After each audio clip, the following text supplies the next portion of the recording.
Oke semuanya, bismillahirrahmanirrahim. Assalamualaikum warahmatullahi wabarakatuh. Pada kesempatan kali ini, kami dari kelompok 3 ingin mempersembahkan hasil presentasi kami kepada teman-teman semuanya yang berjudul Proyek Bisnis dengan Analisis Korelasi. Nah, sebelum masuk ke sesi presentasinya, ada baiknya saya selaku moderator ingin menanyakan kabar teman-teman semuanya dulu ya.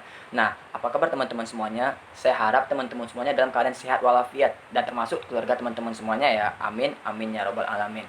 Oke, selanjutnya kita masuk ke sesi perkenalan dulu. Ya, walaupun teman-teman semuanya mungkin pastinya sudah kenal dengan saya ya.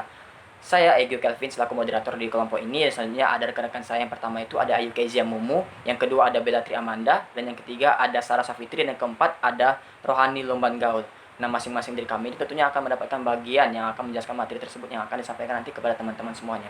Oke, selanjutnya saya ingin memberikan attention sedikit kepada teman-teman semuanya ya, perihal penjelasan materi yang akan kami sampaikan ini. Nah, diharapkan kepada teman-teman semua nanti agar tetap fokus dan mendengarkan dengan seksama perihal informasi yang kami sampaikan, agar informasi yang kami sampaikan ini dapat diterima dengan baik dan dapat diaplikasikan untuk kedepannya. Oke, langsung saja kita masuk ke presentasinya daripada saya opening yang terlalu lama. Langsung saja kita mulai ke presentasi yang pertama, akan dimulai oleh Ayu Kezia Mumu. Kepada Ayu Kezia Mumu, waktu dan tempat. Pengertian analisis korelasi. Analisis korelasi digunakan untuk mengetahui derajat hubungan linear antara satu variabel dengan variabel lain. Suatu variabel dikatakan memiliki hubungan dengan variabel jika perubahan satu variabel diikuti dengan jadinya perubahan pada variabel yang lain. Jika arah perubahannya searah, maka kedua variabel itu memiliki korelasi yang positif. Sebaliknya, jika arah perubahannya berlawanan, maka kedua variabel akan memiliki korelasi negatif. Namun, jika perubahan oleh perubahan variabel yang lain, maka dikatakan bahwa variabel tersebut tidak saling berkorelasi. Fungsi analisis korelasi. Analisis korelasi biasanya digunakan untuk menggambarkan tingkat ketepatan garis regresi atau anregresi dengan nilai real. Jika nilai yang diperoleh berdasarkan persamaan regres memiliki korelasi yang kuat, maka nilai real variabel dependennya maka dikatakan bahwa garis regresi atau persamaan regresi tersebut memiliki tingkat ketepatan fit yang tinggi. Jenis-jenis analisis korelasi. Yang pertama, jika data memiliki skala pengukuran interval atau rasio, analisis korelasi produk momen.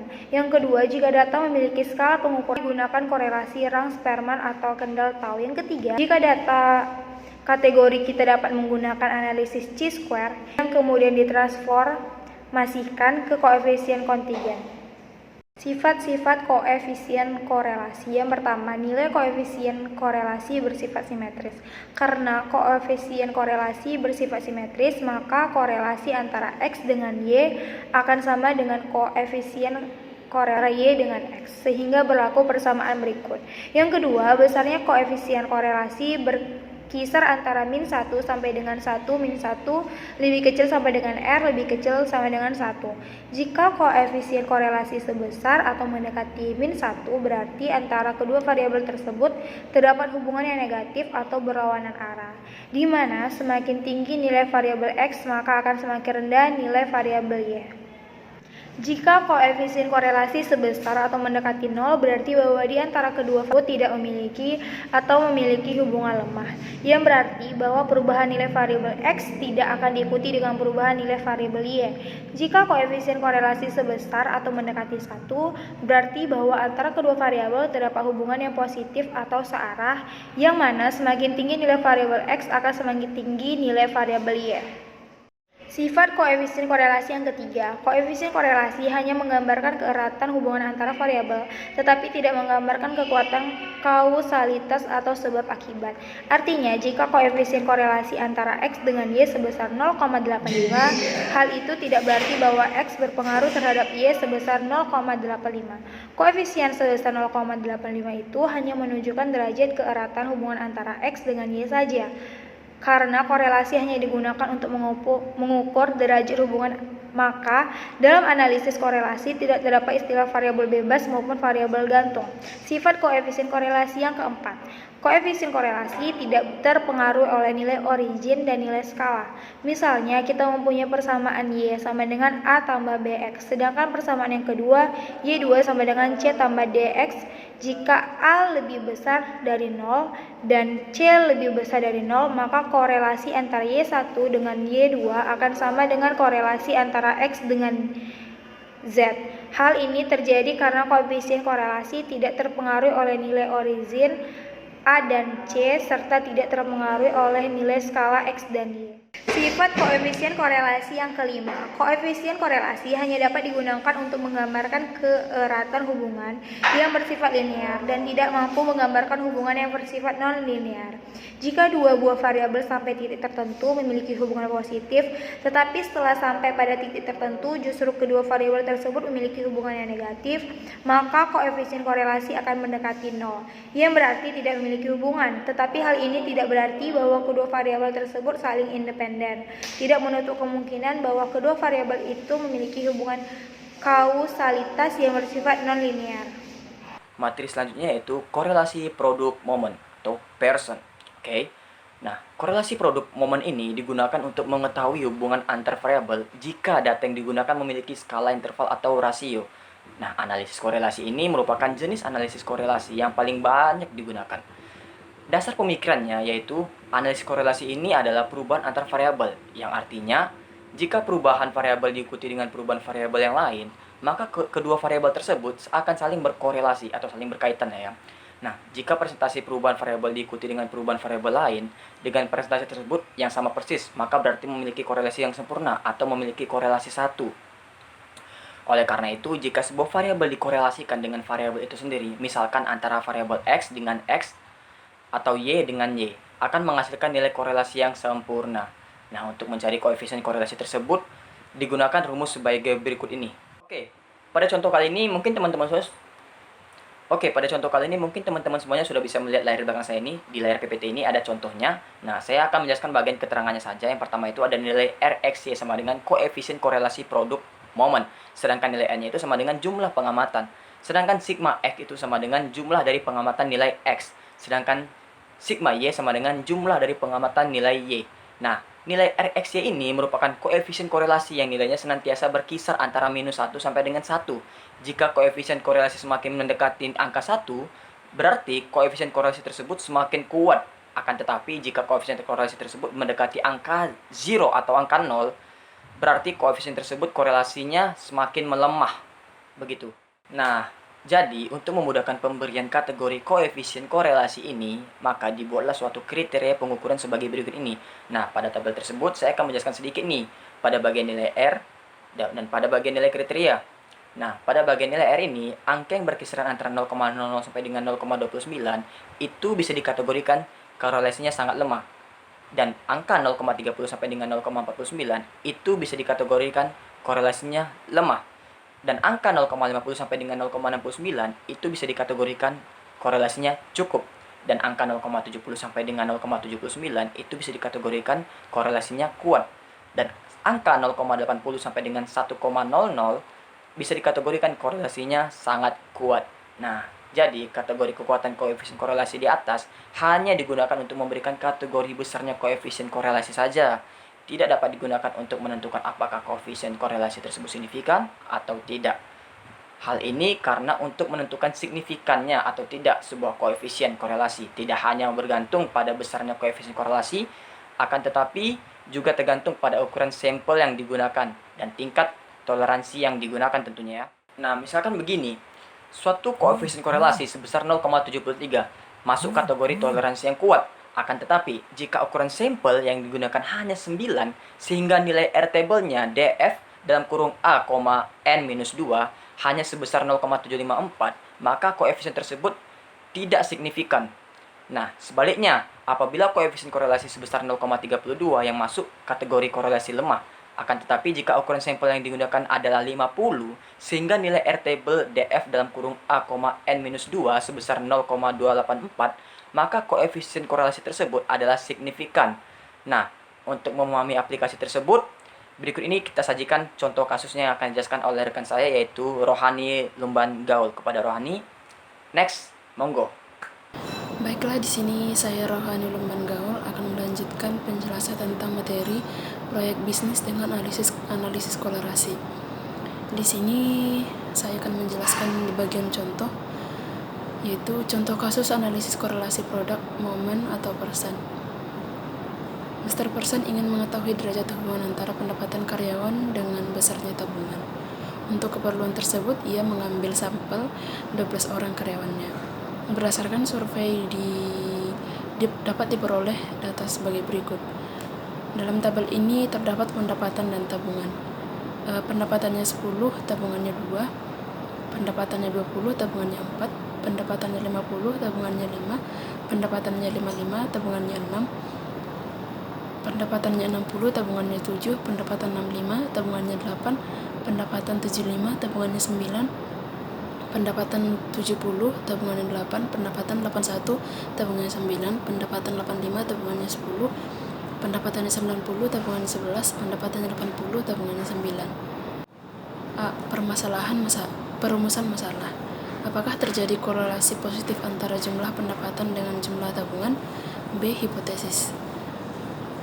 Tidak terdapat korelasi positif antara jumlah pendapatan dengan jumlah tabungan. H-nya terdapat korelasi positif antara jumlah pendapatan dengan jumlah tabungan. C. Kriteria pengujian. H diterima jika R-table lebih kecil atau sama dengan R-table, atau R-table lebih besar atau sama dengan dari R-table. A-nya diterima jika R-table lebih besar daripada R-table, atau R-table lebih kecil dari R-table. D. Analisis data. Yang pertama dengan cara manual, yang kedua dengan menggunakan program Microsoft Excel melalui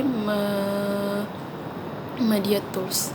Yang ketiga dengan menggunakan program Microsoft Excel melalui menu Insert. Yang E-nya menarik kesimpulan. Yang pertama, analisis dengan cara manual. 1. Untuk menghitung koefisien korelasi produk momen, maka perlu dibuat lembar kerja sebagai berikut. Di sini ada di tabel ini bisa kita lihat di gambar 5.5 lembar kerja analisis korelasi produk momen. Setelah itu yang kemudian semua data diisi dengan lengkap dengan mengcopy formula ke sel E2 sampai dengan sel E13, sel F2 sampai dengan sel F13, sel G2 sampai dengan sel G3 dan sel C14 sampai dengan sel G14. Maka hasilnya adalah sebagai berikut, terdapat pada gambar 5.6, bisa kita lihat di slide-nya. Kemudian analisis data dengan cara manual.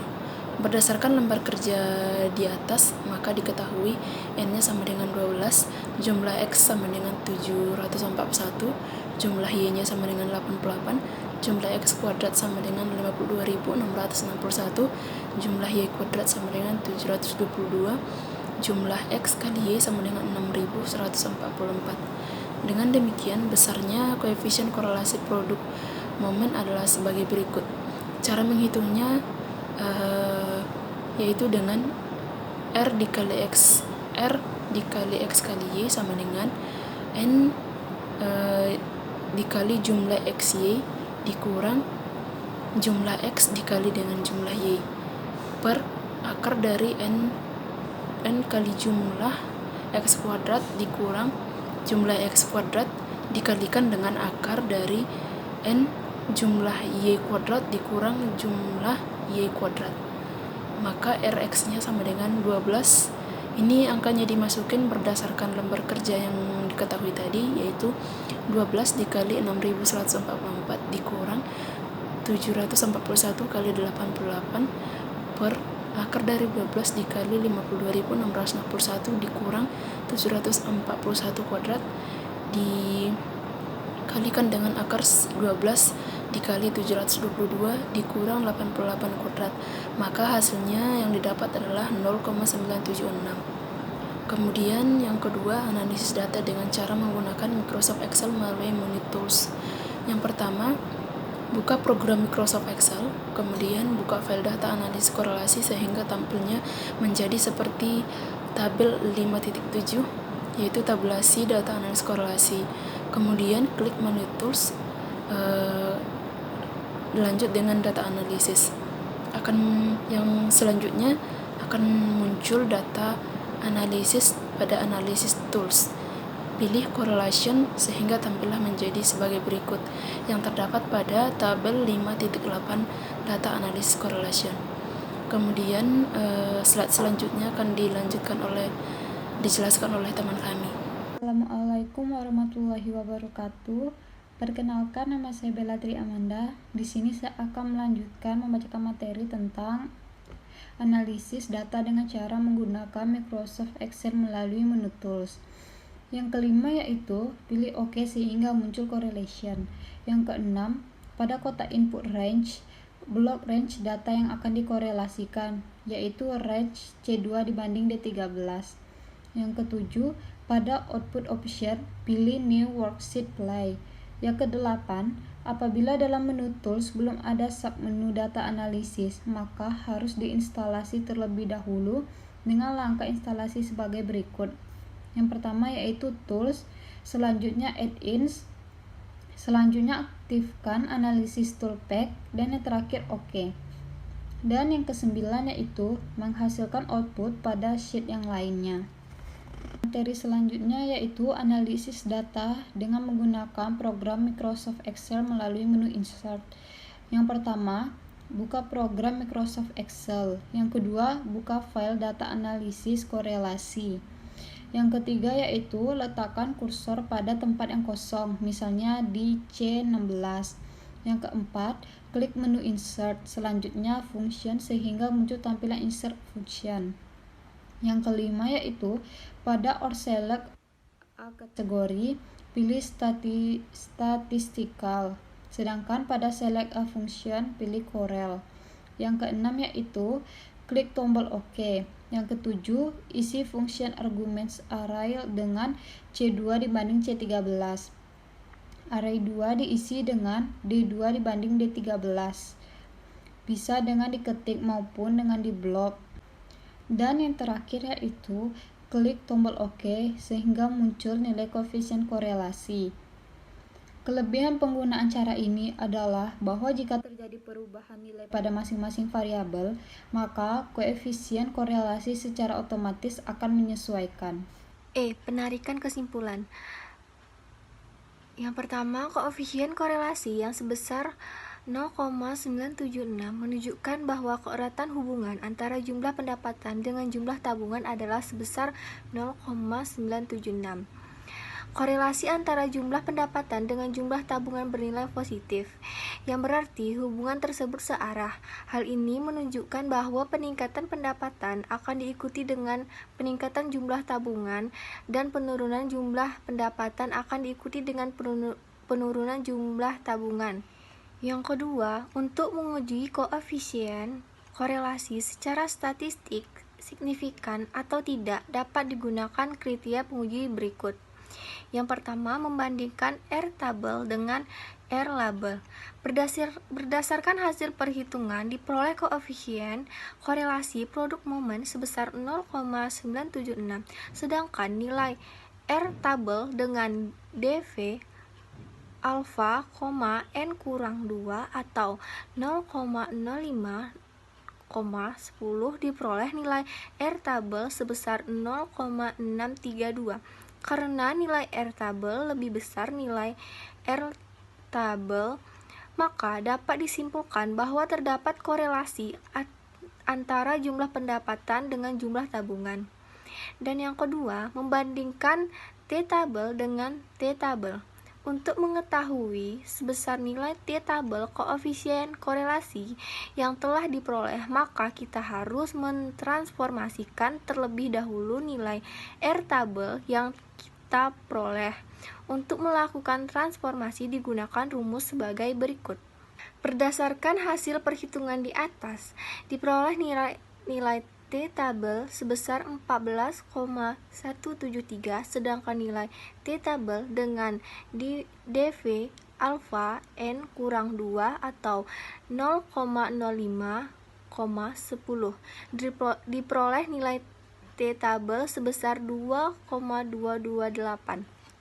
Klik menu Insert, pilih function pada or select a category.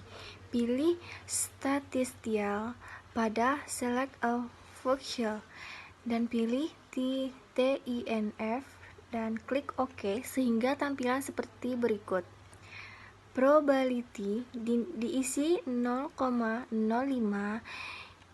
Freedom diisi 10. Klik OK sehingga muncul nilai sebesar 2,228. Kesimpulan, karena nilai T hitung lebih besar nilai T tabel, maka dapat disimpulkan bahwa terdapat korelasi antara jumlah pendapatan dengan jumlah tabungan. Oke, itu tadi penyampaian materi yang sudah kami sampaikan, dan mudah-mudahan informasi yang kami sampaikan semuanya dapat teman-teman pahami dengan seksama. Oke, jika ada kerancuan atau ada keraguan, silakan dipertanyakan di kolom skuli nantinya. Ya, saya selaku moderator pamit undur diri. Nun wal qalam wa ma yasturun. Wassalamualaikum warahmatullahi wabarakatuh.